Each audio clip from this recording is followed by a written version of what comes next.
avuye mu bintu bya defamation gusebanya twagiye noneho gukurura amacakubiri kwihishe mu mutaka wa showbiz itagiye gukurura amacakubiri muri uru Rwanda tuzi neza ko amacakubiri ari kimwe mu bintu bishobora gusenya inkingi y'ubumwe bw'abanyarwanda nta wakureka so no kuvuga ngo turarinda ko showbiz hagira uyinjiriramo ngo asenye ubumwe bw'abanyarwanda biri kugenda hinduka mu birego by'abari n'abategarugori mu birego byo gufata ku ngufu mu birego byo gutera amada mu birego by'ubwambure mu birego by'ibikangisho ko mu minsi iri imbere ribo nabonaga ifatiraho zagenderaga mu birere byagenze bite wasanga barashyizemo pose nka yandirimbo yari Inesano bavuga ko abagogwa atari abanyarwanda jamba barira nkubiturushi muri kino gitwe naza kuvuga aya magambo numva agiye kuza wankubisubiza agasubirayo apfa kuba atagize icyaha ni izina ry'Imana ndakubwiza ukuri ko nazongera kwita baribu bambwira ngo navuze umuhanzi urakoze nagitanga kugira ngo uriya mutipe hari abantu koko nkuko bivuga ngo Theo ukurikije ikiganiro yakoze bigaragara yuko nubwo nta bimenyetso uriya mutipe yatangiye ariko yabitangiye ariko bigaragara yuko bifata nkaho ari ukuri kurikije ikiganiro yakoze ngo rero nanjye ngende bayingana natanga ikirego urumva nkaburana n'uriya mutipe nkavuga ibyo yamvuzeho nkabya proving ereka kuvangura ni ikibazo buriya bayingana aho azajya agenda hose uzajya afata mikoro wumvishe kiriya kiganiro azajya abona ko ari umuntu ufite ingengabitekerezo ishingiye ku nibyo reka turebe bayingana ngewe n'abanyamategeko banjye turi kurebera hamwe icyo twakora ba ntibigutangaze uye ko nukabona ngewe nshyigikiye yuko bongera ikindi kirego bayingana kiriya kintu yakiregera ufata ku mavuta uti kubera iki bayingana ni umuntu ufite n'umu influencer mu rubuga rw'imikino wumvwa sibyo n'abanyarwanda bari mu Rwanda ndetse no mu mahanga ariko aramutse kiriya kintu atakiregeye uriya muntu ngo akibeho umwere nimba koko yarakimubwiye akaba ifite ibimenyetso azahanwa niba ariko avuga ati gewe kiriya kintu ntacyo nageze nkuko yabyanditse ku rukuta nabyapuruvunga ibyo no mu butabera bimenywe inyekane yuko uriya mutipe yamubeshye kuko hari umunsi umuntu wakurikiranaga bayingana utazongera kumukurikira avuga ngo uriya mutipe agendera ku ngengabitekerezo y'ivangura kandi ibyo dukora bikurikiranwa na buri muntu wari we wese bikurikijwe n'amarangamutima ye cyangwa se n'impamvu n'icyakura mu kiganiro wakoze sibyo bigiye kuba nka bya bindi bavuga ngo akarenza umunwa akarushya amagara none wibwiye ko iyi mikoro ari umukino ibi dukora ibi tuvuga n'ejo hazaza ubuse none se reka nkubwire nkwereka akantu nyine nibyo mba mvuga ngo ibyo umuntu avuga ujye ubisanisha n'amateka n'ibihenyuzemo nk'umuntu muribuka umuntu bita Kambandaja cyangwa muribuka Bagosora ava Arusha avuga ngo agiye gutegura icyo bita apocalypse byayishuba yaraje ni irimbuka ni nko kurimbura sibyo none se ntiyageze ejo bundi ntiyagize gute ntiyabiburanye se mu rukiko muri Arusha yarabiburanye kubera iki yaburanye bagaruye ya video bayishyiraho apocalypse ko ababivuze apocalypse washaka kuvuga iki hari uburyo yayisobanuye ariko noneho babihuza na ya makuru ari muri ya video y'ibyo yavuze cyagiye guha fata ku mavuta imbabazi ariko nanone ikintu yasurevye hariya mu rukiko akavuga bayingana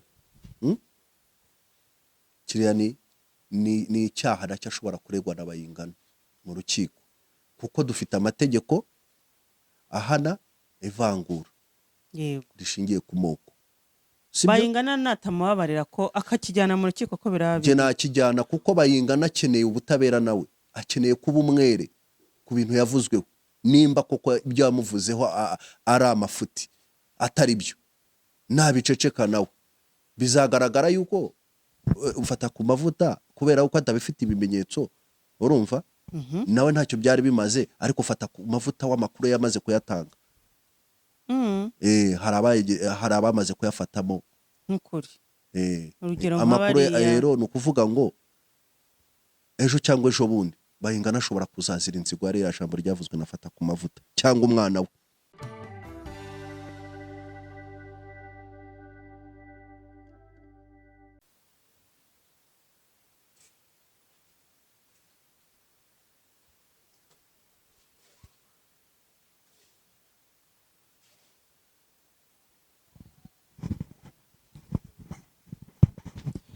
Yes, reka tubasuhuze kandi tubifurize ibihe byiza mwe mukunda kandi mugakurikirana ibiganiro bya Mika TV Show.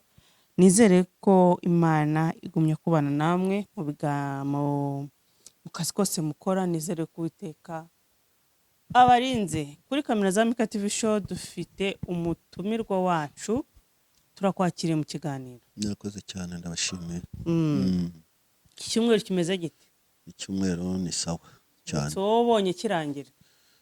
Kurangira ko byanze bikunze, uko bukeye nuko bwije, ko habaho izuba hagomba no kuba umwijima.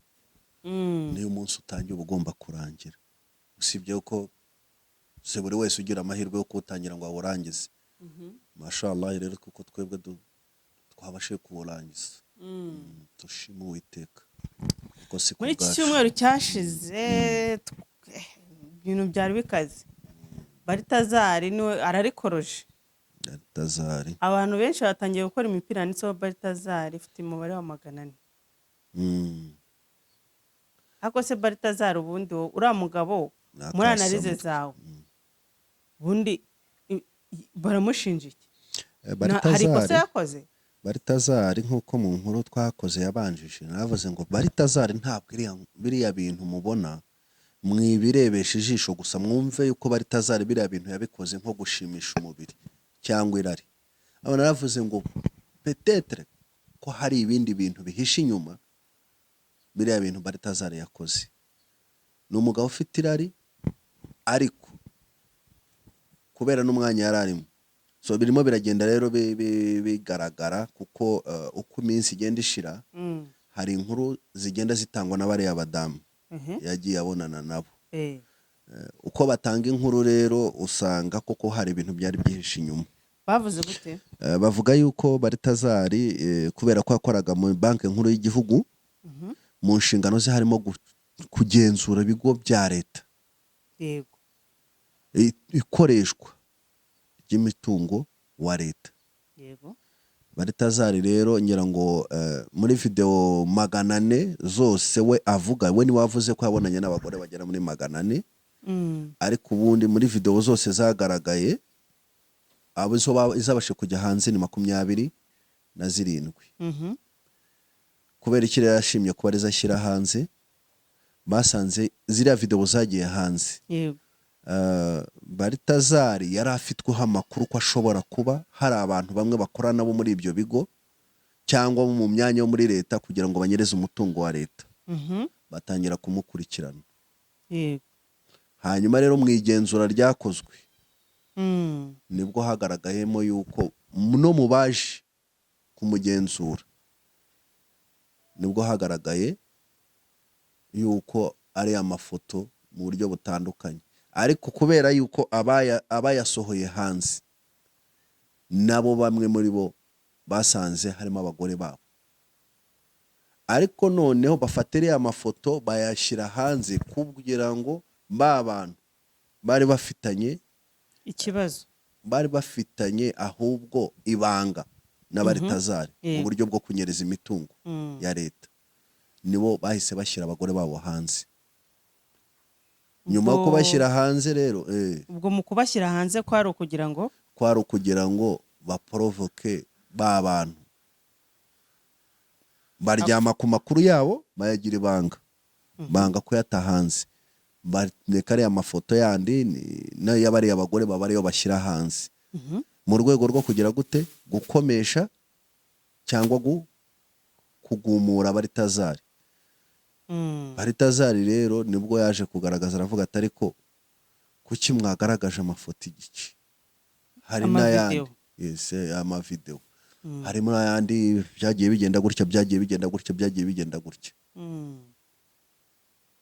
ariko mbo ntabwo bari bagaragaje ikintu kuvuga ngo rero kwari ukuprojeta bari kubashyira ku mugaragaro kugira ngo ba bantu bari bafitanye amabanga na bari tazari bari muri iyo myanya basangiraga nabo bagumuke bavuge bavuga bati kumbe buryo uriya mutipe twakoranaga gutya na gutya anzenguruka akandongorera umugore bwari uburyo bwo kubahondanyisha imitwe buriya rero bari tazari abantu harimo barabivuga nk'abantu nk'ibintu by'igitangaza ko yarongoraga abagore ko yari umugabo w'akasamutwe ushoboye bamwe baravuga bati nuko wenda yarongoraga umwe kubera ko ari umukozi ku murimo akagenda akabwira undi ntabwo ibintu bari tazari yakoze kugeza kuri aka kanya ntabwo haragaragara kuri kimwe ku kindi cyabimuteye ariko hari ikibyihishe inyuma yego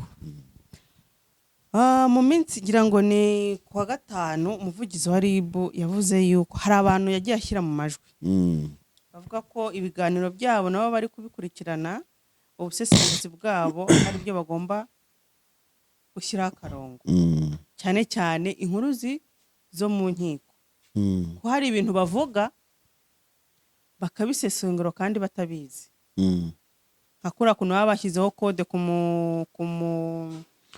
victime bo baza bagahita bamushyira hanze ariko nanone nkibaza tukiri aho ngaho ko baba bashyize kode kuri victime abo bantu bamudekoda gute bakamenya izina rye none se amakuru ava hehe ntoya mvuga se ngo ni ku mihanda none se ofete bo baravuga bakeka ubundi umunyamakuru hari abanyamakuru bita ngo ni abajournaliste d'investigation muri journalisme biremewe umunyamakuru w'umwuga agomba kuvuga inkuru yasesenguye akavuga inkuru afite ibimenyetso ni ukuvuga ngo iyo uvuze inkuru ubundi udafite ibimenyetso yitwa ibihuha buryo ushobora kubizira niyo mpamvu hazamo akantu kavuga ngo biravugwa ako kabiravugwa rero nuko nyine utabuhibereye ni ukuvuga ngo rero kuba umunyamakuru yamenya ukuri akamenya victime bagize X cyangwa Y ntabwo bitangaje ariko noneho ahubwo umunyamakuru amenya gutara inkuru akamenya yatangaza kugira ngo bitewe naho ikibazo kiri ari byo umuvugizi wa RIB yavuze ngo abantu badekoda ibintu biba byavugiwe mu rukiko kandi hagishakwa ibimenyetso ushobora kubona amakuru niyo mpamvu nk'abanyamakuru b'i Burayi buri uzarebe batanguranwa kugera ku nkuru mbere no kuba yayitangaza mbere kugira ngo nyine viewership igiwe yes ariko ni ukuvuga ngo rero uno watangaje iriya nkuru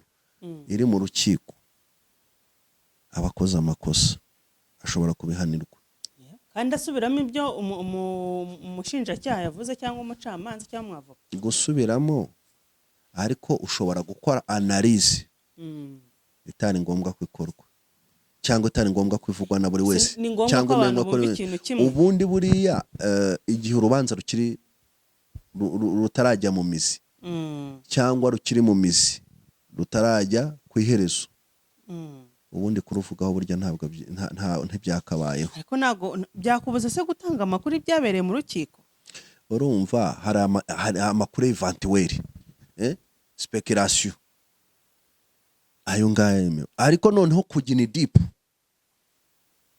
ushobora kubangamira iperereza rikorwa n'ubushinjacyaha cyangwa ukavuga ibintu bibangamira urukiko mu gufata imyanzuro niyo mpamvu rero yavuze ngo gute se urumva iyo abantu bari mu rukiko ari babiri baburana uko byagenda kose umwe aba yigeza nkana yego ushobora guhaguruka ukavuga n'undi akavuga noneho audience bo baba bumva uburyo umwe yiregura n'undi uburyo yiregura urabyemera none ko hariya bavugwa yuko mu mategeko sibyo bavuga yuko mu rubanza hakenerwa ibimenyetso hadakenerwa ukuri ari naho mpamvu mu rubanza rwafata ku mavuta abantu bavugaga ngo hari ibintu yavuze mu rukiko bitari ngombwa ni ukuvuga ngo rero nimba hakenerwa ibimenyetso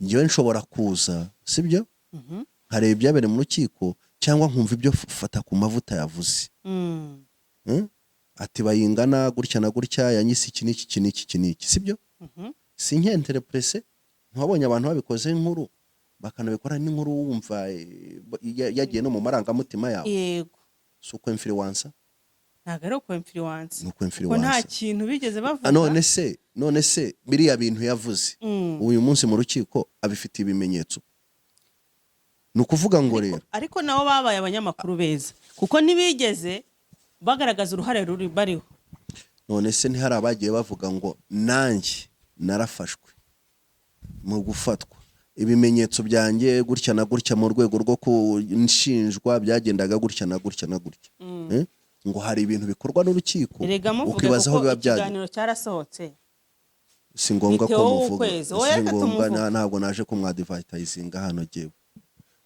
urumva ariko ni Theo w'ukwezi se ari kumwe na Gasaro wabivuze ni ukuvuga ngo rero we arimo arafata urubanza rwe akarugeranya no rwafata ku mavuta akarugeranya no rwafata ku mavuta akanagaragaza yuko kiriya kintu yavuze gihari ntuhamaze ku influencer se nakurikirwa n'abantu bangahe ibihumbi magana none abantu bamaze kumva yuko ikintu cy'ingengabitekerezo igendeye ku moko kigihari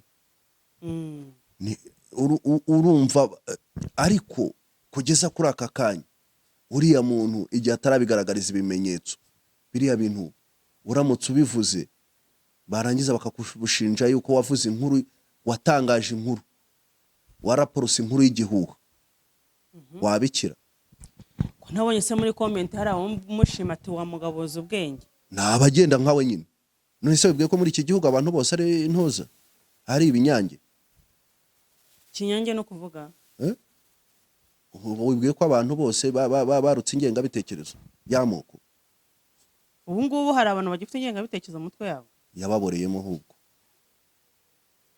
usibye ko leta yavuze ngo nimba utashoboye nimba unayifite yigumane niba ari wowe yicira we mu mutima ariko ntabwo ugomba kuyitanga wibwiye se ko byarangiye aka kanya mu myaka 30 wibwire ko ironda ryarangiye nzi ko byarangiye sawa rero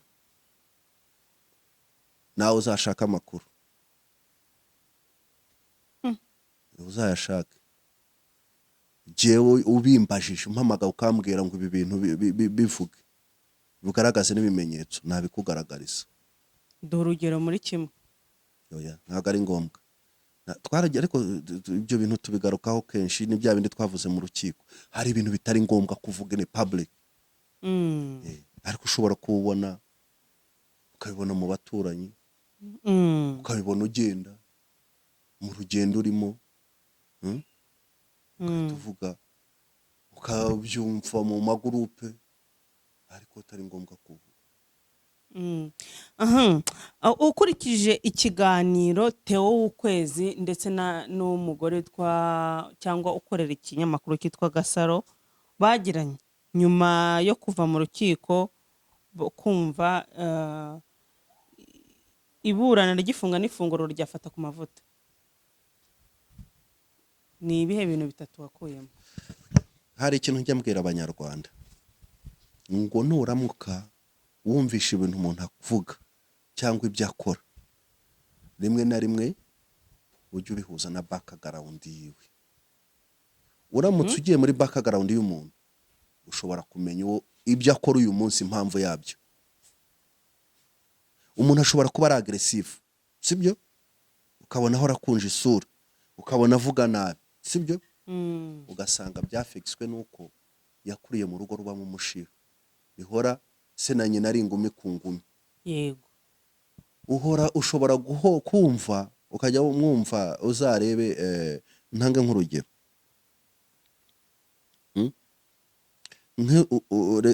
reka ntange nk'urugero ku muntu witwa Fred Bingira ujya umwumva muri speeches yavuga speech oya iyo avuga speech ayivuga ari atomaho n'urutoki avuga ibintu bikomeye kandi bifite ukuri kwinshi ariko njya kumwumva iyo ageze ku kintu cyitwa umutekano aho ngaho akubita atababarira icyo wabura icyo cyose avuga ukuri ko kuri kubera iki ubuzima bwe bwose yabayeho mu ntambara. Ubuzima bwe butoya guhera ari umwana w'umusore mutoya yatangiye kurwana intambara, ajya mu gisirikare afite impamvu imujyanye kwari kurwanya akarengane kubera ko aravutse ku babyeyi be bararenganijwe barahunze. Abaho muri izo ntambara, ava mu ntambara y'Ubugande yinjira mu ntambara y'u Rwanda, arayirwana agenda anyura hejuru y'imirambo kuva ku mupaka Kagitumba arinda agera mu Bugarama Cyangugu, agenda asimbuka imirambo y'abantu bapfuye. Iyo abivuze rero akagenda avuga ati nageze ahangaha mpura n'ibi ngibi, ngera ahangaha ngeze Karubamba nasanze amaraso atemba nk'amazi. Ushatse kuzana ibintu byo gukinisha ikintu kirenze n'umutekano, arakubwira ati giye nubwo nshaje uyu munsi nakongera nkafata imbunda. Nukuvuga ngo rero bya bintu yabayemo bituma byamuhaye imbaraga zirenze iz'imyaka afite. Yego. Yagiye muri retirement ariko aravuga ati uramutse uzanye ikintu giramuka kivogera umutekano w'u Rwanda n'aka kanya nakongera nkafata imbunda. Suko hatari abantu batoya, ariko hari abantu batoya uyu munsi wabwira ngo ajya mu gisirikare ati ndakwiyamyesha ngiye njya kurara mu ishyamba kubera iki kandi naravutse amatara yaka. Nta ideology afite, ntabwo azi meaning ifuru y'umutekano, ntabwo azi ayo matara aho yavuye, sibyo? Ntabwo azi aya mahoro aho yavuye. Niyo mpamvu rero ubona umuntu afata akahari akajya kuri mikoro. Impamvu mvuga ibi ngibi nanjye no kubera ubuzima bwanjye bwahatambutse. Wowe baramutse bakubwiye ngo ufate imbunda wayifata? Jewe ahubwo ngiye kereka umpaye 5. Uramutse umbwiye ngo igihugu cyatewe, ntabwo wajya kunsanga muri Kigali, narusanga aho rurimo rubera. Kubera iki? Nuko nabayeho igihe kinini ntafite amahoro, nzi agaciro ko kugira amahoro. Twikomereze. Nari nkubaje nti ukurikiranye ikiganiro Theo Kwezi yagiranye n'uriya mugore ukorera ikinyamakuru cyitwa Gasaro TV, hari ibintu wumvishijemo, wabonye bimeze biti? Ibyo nabonye nibyo mvuga nyine ngo uyu muntu akubwiye bravo wa mugaboza ubwenge wa nyine nibyo nkubwira wayakoze analize. Uriya mugabo yarafunzwe ajya mu geragere, igihe kiragera arafungurwa, abo mwera aragaruka, sibyo? Nukuvuga ngo cyagihe yamaze hari niyo warara mu munsi umwe umuntu wageze muri gereza abatandukanye n'abandi bantu. Hari yindi myumviro ugira, hari izindi spirit uhakura.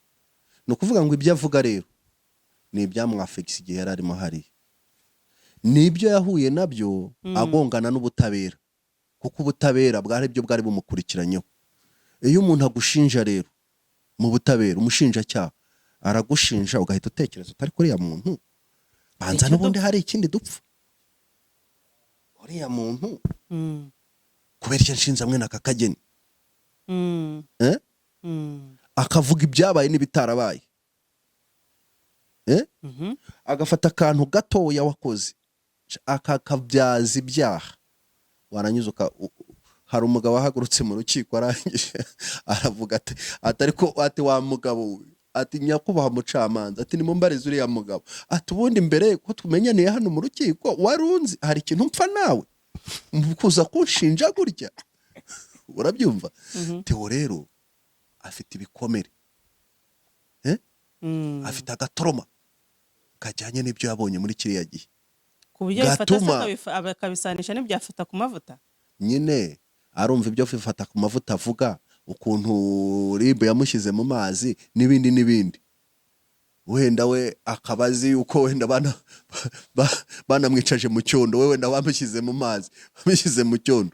Erega hari igihe kigera ari kubera n'imyitwarire yawe ukaba wagenda abandi bafungiye hariya bicara kuri sima, we bakakubwira ngo ucare hariya mu byondo. Birashoboka cyane kugira ngo abanze bakurebe. Ubundi umusirikare iyo akoze mu mategeko ya gisirikare, umusirikare yakoze amakosa aba agomba gufungwa, sibyo? Ese Ariko hari ushobora gusanga afungiye ku murindi, mm. undi ugasanga afungiye hehe mu ndaki. None se muri bariya bose hari umusirikare urimo? Oya nyine nibyo mvuga yuko umuntu ashobora gufungwa, none gufungwa nyuma yo gufungwa akongera agafungwa avec akantu gushyiramo karungu bitewe n'iki n'imyitwarire ye. Tewe ukwezi aragira ati ukurikiranye ikiganiro yakoze biragaragara yuko asa nk'ushyigikiye ibyo gufata ku mavuta yavuze ari ukuri ariko atabifitiye ikimenyetso. Ibyo bintu bivuze iki? Bivuze yuko abyumva kimwe nawe. Bivuze ko bishoboka kuba byaramukorewe. Bivuze ko nyine abyumva kimwe nawe. Abyumva kimwe nawe kubera yuko ibyo yavuze, erega biriya bintu ufata ku mavuta yavugiye mu rukiko, niyo mpamvu mvuga ngo ni ukuri kutari ngombwa. Biriya bintu bishobora kugira influence. Wenda ni n'ibinyoma. Sinumvishe se bavuga ngo Bayingana ngo ashobora kuba ari gutanga ikirego mu rukiko. Ndi nkawe nagitanga kugira ngo uriya mutipe, hari abantu koko nk'uko bivuga ngo Theo ukurikije ikiganiro yakoze bigaragara yuko nubwo nta bimenyetso uriya mutipe yatangiye ariko yabitangiye, ariko bigaragara yuko abifata nk'aho ari ukuri. Kurikije ikiganiro yakoze. Ngo rero nanjye ngende Bayingana natanga ikirego, urumva, nkaburana n'uriya mutipe, nkavuga ibyo yamvuzeho, nkabya proving. Erega kuvangura ni ikibazo. Buriya Bayingana aho azajya agenda hose, uzajya afata mikoro wumvishe kiriya kiganiro azajya abona ko ari umuntu ufite ingengabitekerezo ifinshi. Ariko yaranditse ku rukuta rwe, yaravuze ati njye David Bayingana singira ivangura, singira irondakoko, singira amacakubiri, singira mu nyangire, singira njye nkora akazi kanye nk'uko bikwiriye, sindebera aho waturutse cyangwa aho uva. Ibyo fata ku mavuta Sengabo Jean yavuze ni ibinyoma. Reka nibyo, reka turebe. Ngewe n'abanyamategeko banjye turi kurebera hamwe icyo twakora. Nibyo. Bani bigutangaze uye ko nukabona. Ngewe nshyigikiye yuko bongera ikindi kirego. Bayingana kiriya kintu yakiregera fata ku mavuta. Uti kubera iki? Bayingana ni umuntu ufite n'umu influencer mu rubuga rw'imikino, rw'imyidagaduro, wumvwa, sibyo? Yego. N'abanyarwanda bari mu Rwanda ndetse no mu mahanga. Ariko aramutse kiriya kintu atakiregeye uriya muntu ngo akibeho umwere, nimba koko yarakimubwiye akaba ifite ibimenyetso, azahanwa. Niba ariko avuga ati gewe kiriya kintu ntacyo nageze nk'uko yabyanditse ku rukuta, nabyapuruvunga ibyo no mu butabera bimenywe inyekane y'uko uriya mutipe yamubeshye. Kuko hari umunsi umuntu wakurikiranaga Bayingana utazongera kumukurikira avuga ngo uriya mutipe agendera ku ngengabitekerezo y'ivangura. Kandi ibyo dukora bikurikiranwa na buri muntu uwo ari we wese, bikurikijwe n'amarangamutima ye cyangwa se n'impamvu n'icyakura mu kiganiro wakoze, sibyo? Bigiye kuba nka bya bindi bavuga ngo akarenze umunwa karushya amagana. None wibwiye ko iyi mikoro ari umukino? Ibi dukora, ibi tuvuga n'ejo hazaza. Ubuse none se reka nkubwire, nkwereka akantu nyine nibyo mba mvuga ngo ibyo umuntu avuga ujye ubisanisha n'amateka n'ibihenyuzemo. Nk'umuntu muribuka umuntu bita Kambandaja, cyangwa muribuka Bagosora ava Arusha avuga ngo agiye gutegura icyo bita apocalypse. Byayishuwe yaraje nirimbuka, ni nko kurimbura, sibyo? None se ntiyageze ejo bundi ntiyagize gute? Ntiyabiburanye se mu rukiko? Muri Arusha yarabiburanye. Kubera iki yaburanye? Bagaruye ya video bayishyiraho apocalypse. Ko ababivuze apocalypse washaka kuvuga iki? Hari uburyo yayisobanuye, ariko noneho babihuza na ya makuru ari muri ya video y'ibyo yavuze cyagiye. Uwo yitwa nde? Bagosora Theoneste. Sibyo? Ni ukuvuga ngo ibyo tuvuga uyu munsi no mu myaka 50 iri imbere bishobora kuzakugarukana. Niyo mpamvu rero iyi mikoro ntabwo ari umukino. Ubuse niba Bayingana ashobora kumurega, kandi koko niba uyu mutipe yaravuze ati abantu baranyanga kubera ibi n'ibi, Alex Muyoboke aranyanga, ndaranyanga, kandi tukaba tuzi ko cyangwa dukeka ko tutabizi ko abantu bari hafi ya The Ben Bayingana arimo, ndetse ari mu bantu ngo bajya bategura ibitaramo bya The Ben na Muyoboke. Uyu mutipe ko bashaka kuba noneho yariziritse, ibaze baramutse bamurega iki kirego. No, urumva The Ben yabaze guha Fata ku mavuta imbabazi, ariko nanone ikintu yasurevye hariya mu rukiko akavuga Bayingana, kiriya ni icyaha nacyo ashobora kuregwa na Bayingana mu rukiko, kuko dufite amategeko ahana ivangura rishingiye ku moko.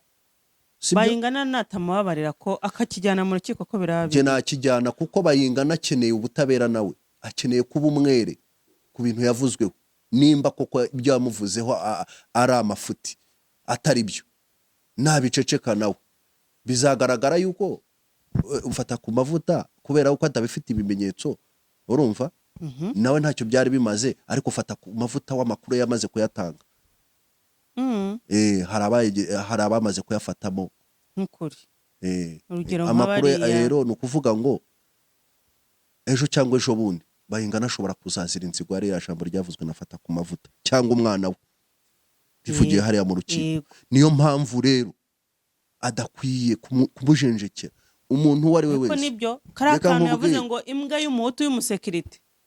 Reka nkubwire, jewe kubera yuko have been tortured kubera ibyo bintu by'amoko, sibyo? Nimba rero umuntu ashobora kukikubwira, umuntu akakubona ugenda, umuntu akagutoteza akagufungisha,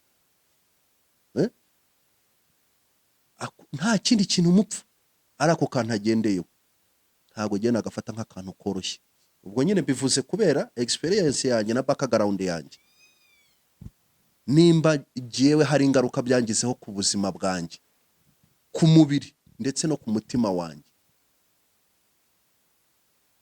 ni ukuvuga ngo jewe uramutse ubikoze jewe ntabwo nakubabarira, nako expose. Kubera icyo utahitamo kubwira David Bayingana nk'umunyarwanda ukunda ukuri, ukurikirwa n'abantu benshi, ko yagaragaza indangagaciro z'umunyarwanda akamubabarira, kabone n'ubwo yaba atarigeze amusaba imbabazi nk'uko The Ben nawe yabigenje. Aramubabarira, kandi none se Bayingana yigeze yemera ko kira kintu hakivuze? Ahubwo kimuhamye jewe ku giti cyanjye naba nka The Ben, ariko nabanje kugaragaza yuko cyangwa se kiriya kintu yambeshyeye, namubabarira kubera ko yansabye imbabazi. Ibintu byageze mu rukiko se hari garura biba bifite? Mu rukiko buriya umuntu uramutse abonye fata ku mavuta buriya Bayingana yakimureze, sibyo? Ashobora kujya imbere y'urukiko akavuga ati jewe icyaha Bayingana avuga yandeze yuko namubeshyeye, mumbabarire naramurengeye, wenda naramubeshyeye cyangwa marangamutima nagize. Bayingana aramutse avuze ati nanjye ndamubabariye, urukiko rushobora kukireka, cyangwa se rushobora kugabanya igihano. Ariko iki cyaha kiri special, kiri sensitive muri societe yacu. Ubu se kiracyari kuri Bayingana gusa, ahubwo cyageze ku rwego cyarenze imipaka. Iki kiganiro nuri muri Amerika, nuri Burundi, nuri hehe, acyumvisha aravuze ngo no mu rubyiruko rw'abanyarwanda abana bato batabonye jenoside haracyarimo abantu bavuga gutya. Batabonye jenoside hari n'abasaza ariko bite byawe ngo batagize bate. Arare ubu urafata ku mavuta ukamugereranya n'uwejo bundi, ubuze fata ku mavuta angana nanjye. N'abasaza, abana ba Jihad, ubona abantu barameze uruhara. Jihad burakoye muri radura wakumirwa, afite uruhara rugeze hano mu irugo. Uruhara no gusaza biratandukanye. David reka nkubwire, bari abantu muri showbiz, ngewe nigaga segonderi mwaka wa 2 mbumva kandi bakora kuri radio. Ubwo se urumva bangana nanjye? Ariko bari barabizi nibyo yavuze, azi neza ko ushaka kumugera ingaruka ziri negative cyangwa binagira impact muri societe nyarwanda cyane. Nibyo rero nyine niyo mpamvu navuze ngo bagiranye n'abana bejo, niyo mpamvu mvuga ngo hari ukuri kutari ngombwa kuvuga, sibyo? Hari ukuri kutari ngombwa kuvuga. in public.